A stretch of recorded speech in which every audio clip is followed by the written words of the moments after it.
আসসালামু আলাইকুম দর্শক, ঈদ মোবারক। আপনি চাইলে স্ক্রিনে দেখানো পোস্টারগুলোর মতোই নিজের ছবি দিয়ে এই ধরনের পোস্টার বানিয়ে সবাইকে ঈদের শুভেচ্ছা জানাতে পারবেন। এই সহজ কাজটি আপনি আপনার হাতে থাকা মোবাইল ফোন দিয়েই করতে পারবেন। তো আমি সম্পূর্ণ প্রসেসটা দেখিয়ে দিচ্ছি, না টেনে সম্পূর্ণ ভিডিওটি দেখতে থাকুন। তো চলুন শুরু করা যাক। তো শুরুতেই আপনাকে একটি অ্যাপস ইনস্টল করার প্রয়োজন হবে। তার জন্য আপনি ফোনের প্লে স্টোর ওপেন করে নেবেন। দেন আপনি সার্চ বারে গিয়ে লিখবেন ঈদ মোবারক, লিখে সার্চ করে দিবেন। তো সার্চ করলেই আপনাদের সামনে ঈদ মোবারক পোস্টারলি এই অ্যাপসটি শো করবে। এখন আপনার কাজ হবে অ্যাপস থেকে ইনস্টল করে নেবেন। তো আমি এখন অ্যাপস থেকে ইনস্টল করে নেব। তো অ্যাপসটি ইনস্টল হওয়ার জন্য কিছুটা সময় প্রয়োজন হবে। তো আপনাদের সুবিধার্থে আমি ভিডিওটি স্কিপ করে দিচ্ছি। দেখুন অলরেডি অ্যাপসটি ইনস্টল করা কমপ্লিট হয়ে গেছে। তো ইনস্টল করা হয়ে গেলে ডান পাশে ওপেন অপশন পেয়ে যাবেন। এখানে ট্যাপ করে অ্যাপসটিকে ওপেন করে নেবেন। তো এখন আমি অ্যাপসটিকে ওপেন করে নেব। অ্যাপসটি ওপেন করার পর আপনাদের সামনে এরকম ইন্টারফেস শো করবে। এখানে আপনি ঈদ মোবারক ছাড়াও অসংখ্য অন্যান্য টেমপ্লেট একদম ফ্রিতে পেয়ে যাবেন। তো আজকে আমি অন্য কোনো টেমপ্লেট ব্যবহার করছি না, শুধুমাত্র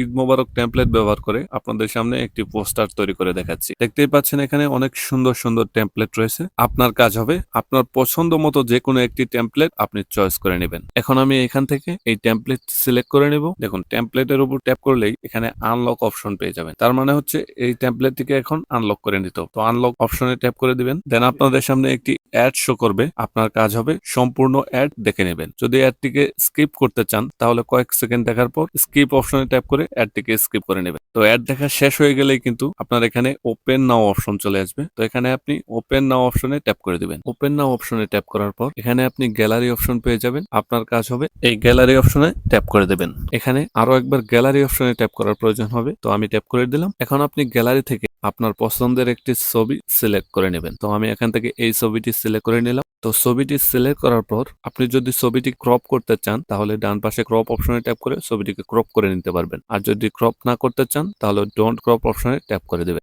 এখন আপনার কাজ হবে এখানে ছবিটিকে জুম ইন আউট করে সুন্দরভাবে বসিয়ে দেবেন। তো আমি ছবিটিকে ঠিকঠাক মতো বসিয়ে নিলাম। এখন আপনি যদি চান এই ছবির নিচে আপনার নিজের নাম লিখে দিতে পারবেন। তার জন্য নিচে দেখতে পাচ্ছেন আপনার নাম লিখুন। এখানে ট্যাপ করে আপনি আপনার নামটি লিখে দিবেন। তো এইভাবে সব কাজ ফুলফিল করা হয়ে গেলে এই ছবিটিকে আপনি গ্যালারিতে সেভ করে নেবেন। সেভ করার জন্য উপরে সেভ অপশন পেয়ে যাবেন। এখানে ট্যাপ করলেই ছবিটি সেভ হয়ে যাবে।